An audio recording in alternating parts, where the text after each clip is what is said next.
On a cold autumn night in 1957, a small steam train stood waiting at a lonely mountain station.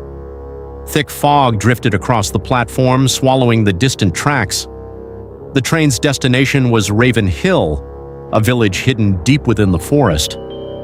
Only 12 passengers boarded that night.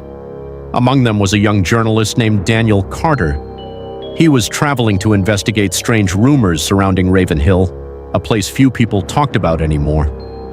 As the train pulled away from the station, everything seemed normal. Passengers settled into their seats. The rhythmic sound of wheels echoed through the dark forest. Rain began tapping against the windows while moonlight struggled to break through the clouds. But an hour into the journey, strange things started happening. The ceiling lights flickered. The temperature dropped suddenly. And when a passenger went looking for the conductor, he couldn't be found anywhere. His cabin was empty. His lantern still burned on the desk. A feeling of unease spread through the carriage. Then someone noticed an old woman sitting at the back of the train. She wore a long black veil that hid most of her face. No one remembered seeing her board. No one had spoken to her, yet there she sat, perfectly still, staring ahead. The passengers whispered nervously among themselves. Every time someone looked away and then looked back, it seemed as though she had moved slightly closer. At exactly midnight, the train entered a massive tunnel. Darkness swallowed everything. For nearly a minute, the windows showed nothing but black. Then the train emerged. The world outside was different. The forest looked dead. The trees were twisted and lifeless. A strange red glow filled the sky, and the railway track stretched endlessly toward the horizon. Panic erupted throughout the carriage. People rushed to the windows.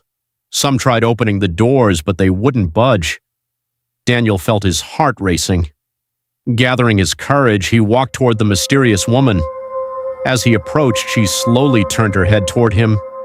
In a voice barely louder than a whisper, she said, "You should never have taken this train." Then she pointed toward a folded newspaper sticking out of Daniel's coat pocket. Confused, he opened it. His blood ran cold.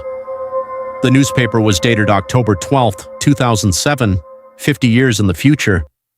The headline read, "Raven Hill Disaster, 12 Passengers Missing." Before Daniel could speak, the train let out a deafening screech. The brakes locked. The carriage shook violently. Then everything became silent. The doors slowly opened. Outside stood an abandoned station covered in fog.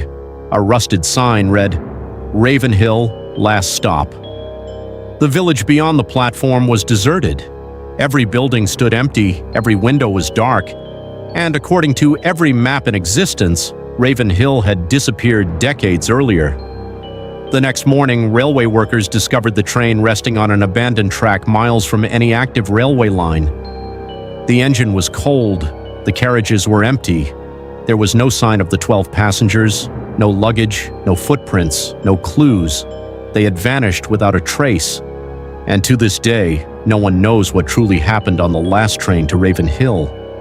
Did the train travel through time, or somewhere far more terrifying?